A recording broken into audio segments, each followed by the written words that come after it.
Donald Trump has been president for almost 800 days.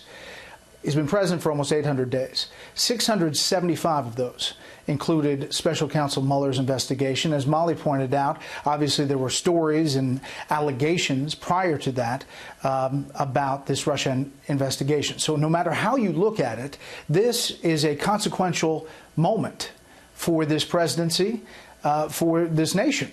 No matter what happens from this report, and it's important to point out, we don't have the details inside. We do know from senior Department of Justice officials that the special counsel is not recommending any indictments tied to this report. Joining us again, Dana Perino, Juan Williams, and Chris Wallace. Chris. Well, I think that it's we don't want to rush to judgment, and I think that because this report has come out since no one has seen it, to say that somehow this clears the president seems like the height of rushing to judgment. People talk about the appointment of the special counsel. The fact is, the reason the special counsel was appointed was because of the fact that the president fired James Comey in the middle of his investigation. If Comey had been allowed to finish his investigation, there probably wouldn't have been a special counsel. I'm also a little surprised at this talk about process crimes. Process crimes are not parking tickets. Process crimes are lying to federal prosecutors. They're lying to the FBI. This is the very basis under which justice is administered, and to the degree that you commit perjury, that is a very serious crime, and oftentimes you're committing perjury to hide important facts that investigators want to know. I think we should also point out that this special prosecutor, or the special counsel, resulted in the indictment and guilty pleas and serious convictions of Michael Flynn, the former national security advisor to the president, Paul Manafort, the former campaign chairman for the president for several months, and Michael Cohen, the president's personal lawyer and fixer.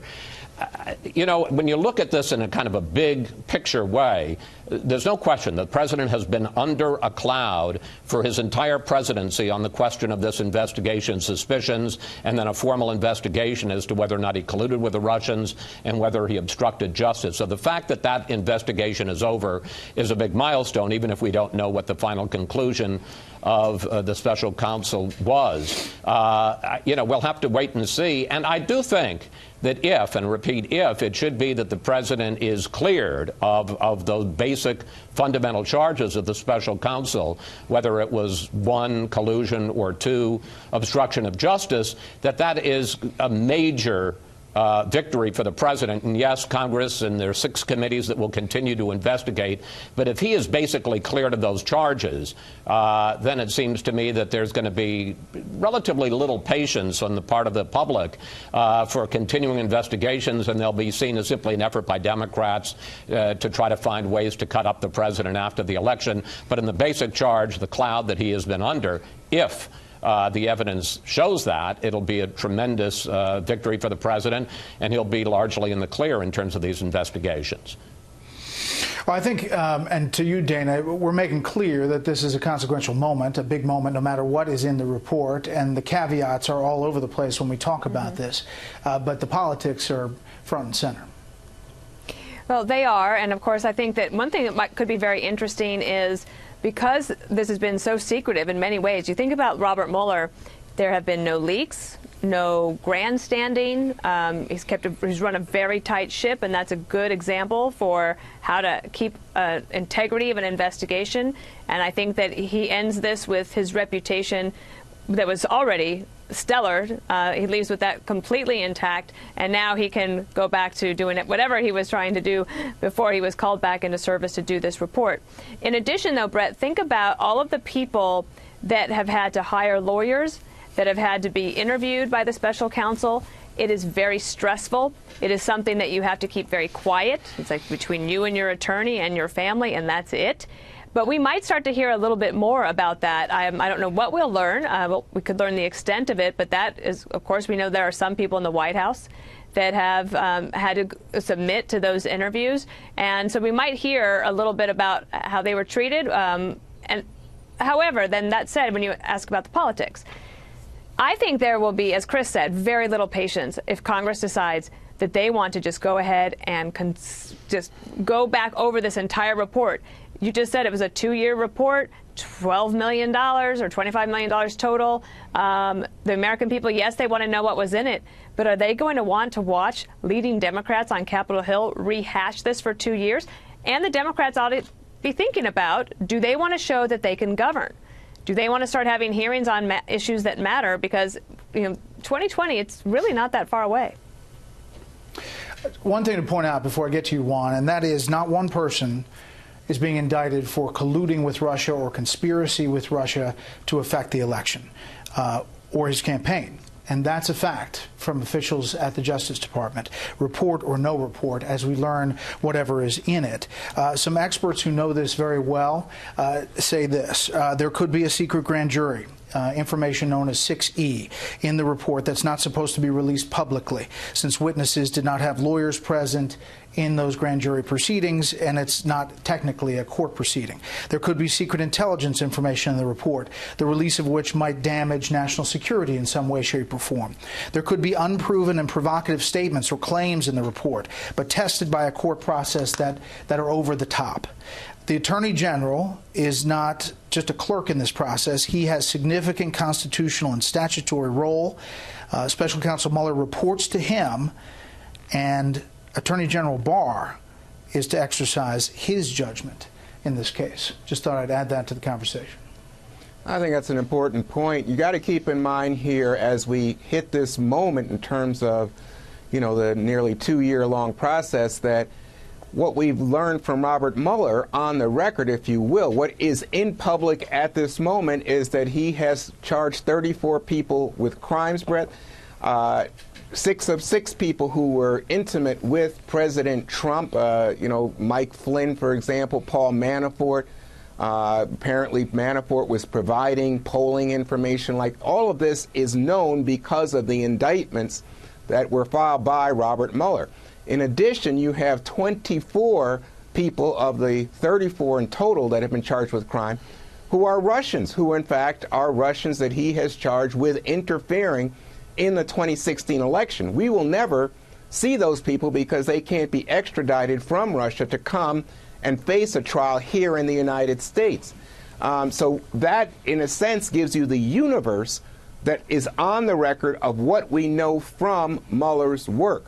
But when it comes to the politics of it, you can imagine that the Democrats are already chomping at the bit to say, why didn't Mueller go farther, specifically in regard to Trump's relationship with some of the Russian oligarchs and loans and the like. Deutsche Bank specifically has come to great attention in recent days, loans made, alleged lies told in terms of Trump's wealth. Much of this laid out by, again, another Trump intimate, Michael Cohen, when he was brought before Congress and testified and said that there were people in the Trump organization who knew about these things. That is the kind of line of breadcrumbs that leads to so much of the activity that's going to take place in the Southern District Prosecutor's Office here in New York, but also give ammunition to Democrats who are already, it seems to me, readying for the 2020 campaign and saying, we want to know more, and we're willing to put more out there on the record to keep this flame going as we begin a political process, the 2020 election. Chris, just to mark this moment, Michael Beschloss, historian, tweets out, and so March 22nd, 2019 turns out to be the date that will go into the history books. Obviously, just noting that the report is in. To Juan's point, though, understanding that we don't know all that's in the report, but if the president is largely cleared of anything in this report, and it comes out that he is using it to say, see, I told you so, is there a decision for Democrats to make on the investigations that they have launched already as we head into this next election that, as Governor Rendell told us on election night in midterms, you have to decide whether to legislate, or investigate. I mean, you can do the two at the same time, but it gets very hard. I mean, take, for instance, the week that Michael Cohen testified. Congress passed major legislation that week. I forget whether it was the gun control bill or the election reform bill, but the fact is that the Cohen hearing sucked up all the oxygen, and that's all that people paid attention to. I think Democrats are going to have to be very, very careful about this because, you know, we're all tired of this investigation. It's been a strain, obviously, on the president, as Dana points out, especially on people who've had to hire lawyers, and I know what a lawyer's hourly fee is here in D.C., substantial. And you know, but I think the country at large has been is suffering Mueller fatigue, investigation fatigue. If the bottom line, and again, this is just if, but if the bottom line is that the president has basically been cleared of the major charges, obstruction of justice and collusion, I'm not sure there's going to be much patience to see a lot more high-profile hearings. I think Democrats are going to pursue it at least for a while. It certainly energizes their base. There's still going to be a large percentage of the country that, regardless of what is shown here, is going to very much oppose the president and want to see him brought down, whether in an election or an impeachment. But I do think that there is a danger for Democrats if they continue to pursue this too long, that it sucks up the oxygen. And even if they are legislating, that people won't be paying attention to that. They'll think these are just the House Democrats, and that's the chamber, because they control that chamber, that they're just duty-bound and doing everything they can to carve up the duly elected president of the United States. I think that'll be very tricky for them as to how far they go on that. Dana, I mean, it's worth pointing out that you had John Brennan, the former CIA director, on another channel, predicting just recently that when the Mueller report comes down, that there will be multiple indictments of people very familiar, significant names, quite familiar to the average Americans, going to the top, predicting that this would all wrap up in a Russia conspiracy, collusion, and indictments from this report. And that, even though we don't know the report, we can confirm is not true. Well, although, so he might have egg on his face, right? And then, of course, partisans would say it's not the first time. However, you know, there is a possibility of sealed indictments. That might mean that there's no more indictments coming, but there were sealed indictments. Perhaps those are not going to go anywhere. We just truly tangential to don't know Russia. Yet. Well, but if they're sealed, do we know that, Brett? No, we don't. I'm saying they could be. You know, there are no indictments, according to the senior DOJ officials, tied to this report on Special Counsel Mueller's Russia investigation. Right, and maybe those sealed indictments will maybe we will never know. The other thing, I think this report could take some time for them to parse out. I do think that the Attorney General will make good on his claim that this weekend he'll be able to release something to the people, and there is pent-up demand for it, and I think he'll be able to do that. But as you know, Brett, it's just not going to be. It's not going to satisfy. I was just looking through the 2020 Democratic candidates, all demanding that this report be released. They want it in full. One of the things I'd have to ask them, though, is, let's say the president is totally exonerated. Let's say that Mueller finds that, yes, Russia was trying to interfere in our election, but the Trump campaign wasn't doing anything. Like, wouldn't that actually be good news for the country?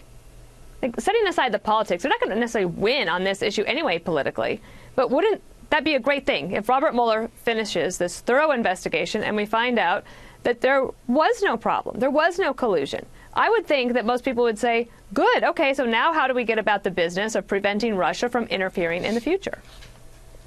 Juan, final word here. It's just interesting noting the timing here. We're on Friday afternoon. Usually Friday late afternoon, right before special report, is a time when bad news is dumped by administrations left and right, heading into the weekend. This Friday is even more so under the radar because you got the NCAA tournament playing on other channels as teams are fighting it out in their brackets. What about the timing of this as we head into the weekend? And is there any thought behind that?